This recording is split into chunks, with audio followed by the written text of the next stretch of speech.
Hemos estado llevando a cabo una serie de tópicos sobre las funciones de la iglesia.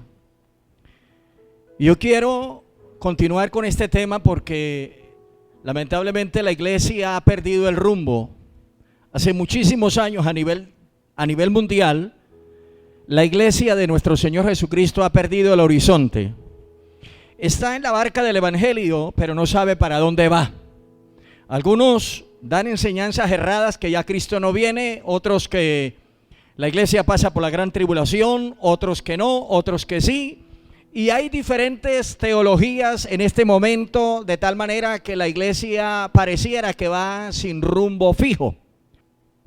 Hoy yo quiero hablarles sobre un tema, si no alcanzo hoy a predicarlo todo, me alcanza el mismo tema para el próximo domingo. Quiero hablarles sobre el tema de la edificación en la vida del hermano, sobre el tema del perdón. Sobre el tema del perdón. Y quiero hablar sobre el perdón porque todos los aquí presentes hemos sido perdonados. Y algunos tienen una experiencia muy profunda, otros muy superficial y otros quizás habrán oído del perdón, aunque supuestamente se sienten perdonados. Porque no es lo que yo tenga conocimiento del tema que voy a tratar, sino de lo que la Biblia a mí me enseña. No es lo que yo crea, es lo que la Biblia me invita a creer. Porque déjeme decirle, si hay algo durísimo en la vida del creyente, es que cambie de mentalidad y de parecer conforme a la Escritura. Porque aún siendo cristianos y llevando muchos años en el evangelio, nos arraigamos y nos cimentamos en lo que hemos creído, más no en lo que hemos leído. Ahora, la palabra de Dios nos enseña que yo puedo destruir a un hermano. Yo puedo destruir a un hermano cuando le niego el perdón. O un hermano me puede destruir a mí cuando yo no encuentro perdón en el hermano. Y lo vamos a ver por la palabra. Porque la falta de perdón nos autodestruye. Eso está en San Mateo 18 frente a la parábola de los dos deudores. La falta de perdón de mi corazón hacia usted o de su corazón hacia mí destruye a alguno de los dos. Y a veces los dos sujetos. La falta de perdón hoy tiene al mundo hundido en lo que está hundido, en la desgracia, en la ruina, en la pobreza, en las guerras, en todo, la falta de perdón. Si no hemos sido beneficiados, si no hemos sido, ¿qué le digo yo?, fortalecidos, si no hemos sido edificados con el perdón que hemos recibido de Dios, y no hemos saboreado esas esencias maravillosas del perdón, porque cuando uno ha sido perdonado por Dios, uno disfruta de un banquete continuo, uno disfruta de una paz continua, uno disfruta de una estabilidad continua, uno disfruta de una tranquilidad continua. No importa que lo asaeteen del lado izquierdo, no importa que lo critiquen del lado derecho, pero si usted disfruta del perdón de Dios, usted se acuesta en paz, duerme en paz y se levanta en paz. Porque lo que a nosotros nos compete, si tenemos el perdón de Dios, tenemos la paz de Dios. Justificados pues por la fe, tenemos paz para con Dios. Y esto no de vosotros, pues es un don, es un regalo del Dios Altísimo. Ahora, pero a entrar en la materia completa del tema que nos compete en esta mañana, ¿qué es perdonar? ¿Qué es perdonar? Vamos a mirar algunos 3 textos de la Biblia y vamos a mirar si en realidad estamos ejerciendo el perdón.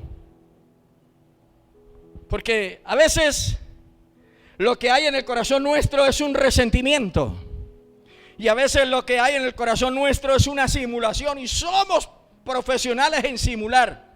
Mire lo que dice San Mateo 18:15. San Mateo 18:15. Mire lo que dice acá la palabra. Por tanto, si tu hermano peca contra ti, ve y repréndele, estando tú y él solo. Deben haber el que peca y el ofendido, nada más, 2. Pero antes de desarrollar ese versículo, escúcheme lo que le voy a decir. ¿Qué es pecado? Porque yo no puedo decir que mi hermano pecó contra mí porque no me saludó. Yo no puedo decir que mi hermano pecó contra mí porque yo le extendí la mano y me dejó con la mano levantada, entonces cometí un pecado. Tenemos que conocer qué es pecado para poder decir que mi hermano es un pecador contra mí. Ahora dice la Biblia, si tu hermano fulano peca contra mí, contra ti, contra mí, lo que debe hacer el ofendido es buscar la forma de hablar con el que ofendió, con el que pecó, y arreglar las cosas a solas. Pero la mayoría de gente no hace eso. La mayoría de gente publica los pecados de los demás, porque sí somos profesionales en ocuparnos en los pecados de los demás que en los pecados propios. Porque a veces nosotros creemos no pecar nunca, y a veces nos volvemos inflexibles, insensibles, duros, crueles, altaneros, groseros, maleducados, porque tenemos una mentalidad que nunca pecamos. Pero la Biblia dice que no hay justo que haga el bien y nunca peque. Quiere decir que usted, como justo haciendo el bien, peca. Entonces, como haciendo el bien aún pecamos, tenemos que sabernos edificar cuando alguien peca contra nosotros. ¿Y qué es lo que dice la Biblia? Si tu hermano peca contra ti, mire, para yo saber que mi hermano pecó contra mí, tengo que conocer la ley. Porque la palabra pecado, ¿qué significa?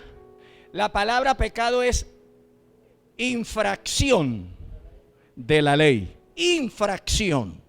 Ahora, si conocemos la ley y cometemos una infracción de la ley, ahí se configura pecado. Hoy hay evangélicos que mienten, pecadores cargados y mentirosos cargados, y para ellos no es pecado. ¿Y si es pecado? Porque toda mentira es pecado. Y la mentira tiene un papá que se llama el diablo. El Señor lo reprenda. Entonces, lamentablemente, hay una pobreza mental en nosotros, incluyéndome yo, referente a la palabra de Dios, porque nos gusta todo menos leer y nos hemos vuelto perezosos para leer. San Mateo nos enseña algo que en derecho se llama el debido proceso. San Mateo nos enseña algo, y él nos enseña a realizar las cosas de acuerdo al procedimiento de perdonar. Porque es que perdonar, como amar, como rogar, tiene un procedimiento. Toda doctrina tiene un procedimiento, toda doctrina.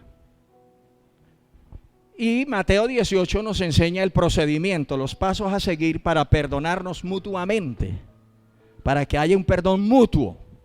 Y el procedimiento es: si tu hermano peca contra ti, llámalo y arregle las cosas a solas con él primero. Si no atiende en ese llamado a solas, habrán dos sujetos, el ofensor y el ofendido. Si no atiende ese llamado, el que quiere arreglar busca 2 o 3 testigos, pero no cualquier testigo. Gente de peso, gente espiritual, gente madura. Y entonces les dice: quiero que me sirvan de testigos. No les dice para qué ni para qué, solo van a servir de testigos. Oídos, nada más, no van a hablar del tema. Porque los testigos solo van a estar en silencio.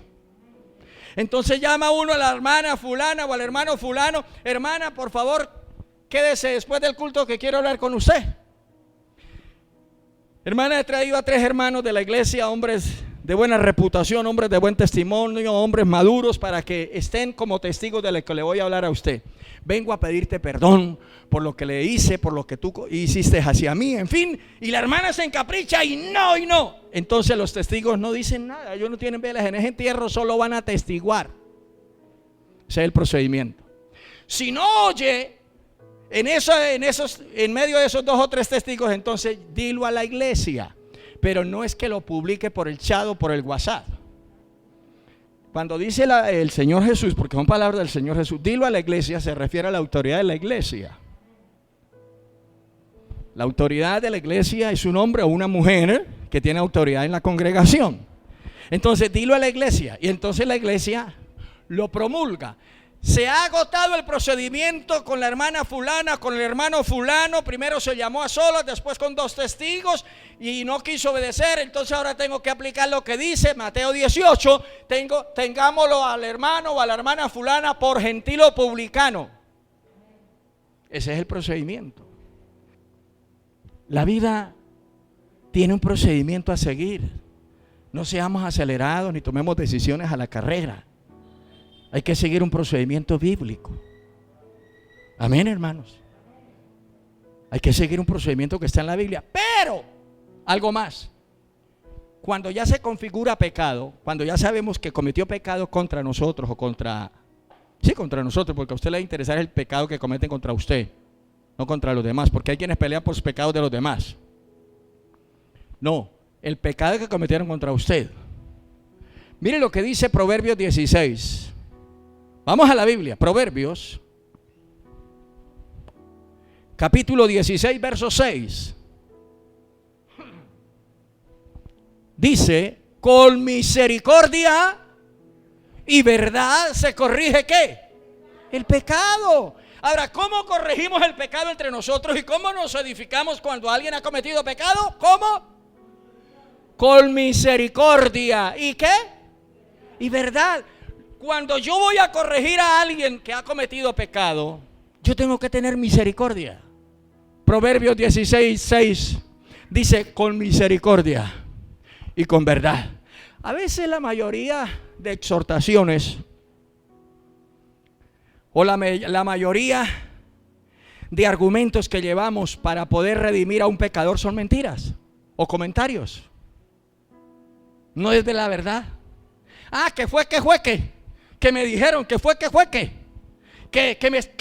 que me dijeron, que me contaron. ¿Usted vio? No, yo no vi, fue que me contaron. Entonces no se atreve a abrir la boca. Por eso dice con misericordia y con verdad. La verdad tiene que prevalecer y la verdad no mata a nadie, la verdad ayuda. La verdad no destruye, la verdad edifica. La verdad, si fuera verdad, y que debe ser la verdad, como dice Proverbios 16:6, la verdad levanta, la verdad no aplasta, la verdad construye, la verdad no destruye. Claro, la verdad hay que saberla decir. Tanto temor por las mentiras que fluyen, por las mentiras que proliferan, por los comentarios que van y vienen, por las cosas que se triplican, pero la verdad nunca se dice. Y si alguien dice la verdad, lo tildan de loco. Entonces el pecado, escúcheme, se corrige con misericordia y con verdad. Pero vamos a Gálatas capítulo 6, versículo 1. Hermanos, está hablándoles a la iglesia. El apóstol Pablo no llamaba hermano a un impío. Está hablándoles a la congregación, está hablándoles a los ministerios, está hablándoles a los predicadores como nosotros, está hablándoles a todo el pueblo, al pueblo de Dios. Amén.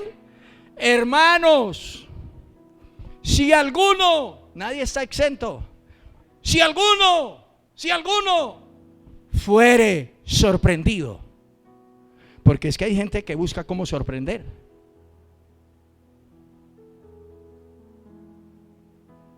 Aún ahí están los fariseos, los que buscaban cómo sorprender a Cristo, porque la Biblia dice que los fariseos buscaban cómo sorprenderlo, hacerlo caer en palabras a Cristo. Entonces dice San Pablo, porque este es el procedimiento. Dice San Pablo, hermanos, si alguno fuera sorprendido en alguna falta, ¿ok?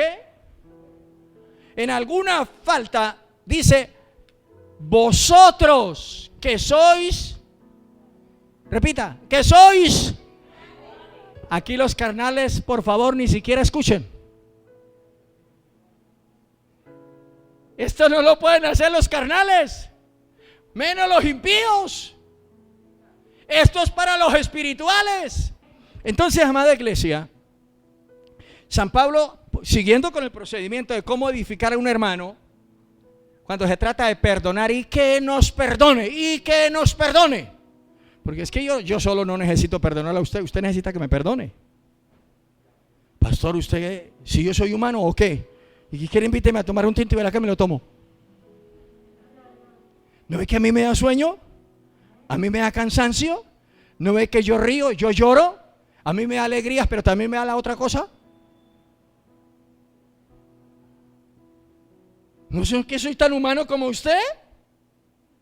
Entonces, como soy tan humano como usted, también no estoy exento de cometer algún pecado. Pecado que no sea de muerte, o pecado que no sea que me impida ejercer el ministerio. No, pecados de los tantos que hay. Amén. Amén, iglesia. No hablo de los pecados que me inhabilitan para ejercer el trabajo, sino pecados del común, como pecados suyos. ¿Cuántos alaban la gloria del Señor? Ahora, dice aquí, hermanos, si alguno fuera sorprendido en alguna falta, vosotros que sois espirituales, ¿qué deben hacer los espirituales? Vamos por parte. Restaurarle. El espiritual, su especialidad es restaurar. El carnal, su especialidad es destruir. Y dice el apóstol Pablo, restaurarle. ¿Con qué clase de espíritu? Mansedumbre. ¿Qué es espíritu manso? No menso, manso. Hoy en día hay líderes que un hermano peca y una lo señalan. Ese hijo del diablo, ese fulano de tal. ¿Quién es esa persona que está hablando tan duro? Primero, no muestra que es espiritual. Segundo, no está poniéndose en los zapatos del pecador. Para uno restaurar a un pecador tiene que colocarse en los zapatos, no volverse pecador, colocarse en los zapatos para poder restaurar. De otra forma no se atreva a restaurar. Porque ahí dice la Biblia, con espíritu de mansedumbre, considerándote a ti mismo, no sea que tú mismo seas tentado. Hermanito, aquí sufrimos tentación. Los músicos, los bateristas, el ujier, el anciano, el niño, el predicador, la profesora de escuela dominical, el que no tiene muelas, como el que las tiene. Todos somos tentados. Todos somos tentados. Ser tentado no significa pecado. El que usted sea tentado no significa que ha cometido un pecado. La Biblia dice que Dios es poderoso para socorrer a los que son tentados. Entonces, si usted ha sido tentado, si yo he sido tentado en muchas áreas. He sido tentado en abandonar el ministerio, he sido tentado en desaparecer, he sido tentado en no seguir más, he sido tentado en todas las áreas. Pero Dios me ha socorrido, me ha ayudado y me ha sacado adelante. Aleluya. Entonces, ser tentado no significa pecado.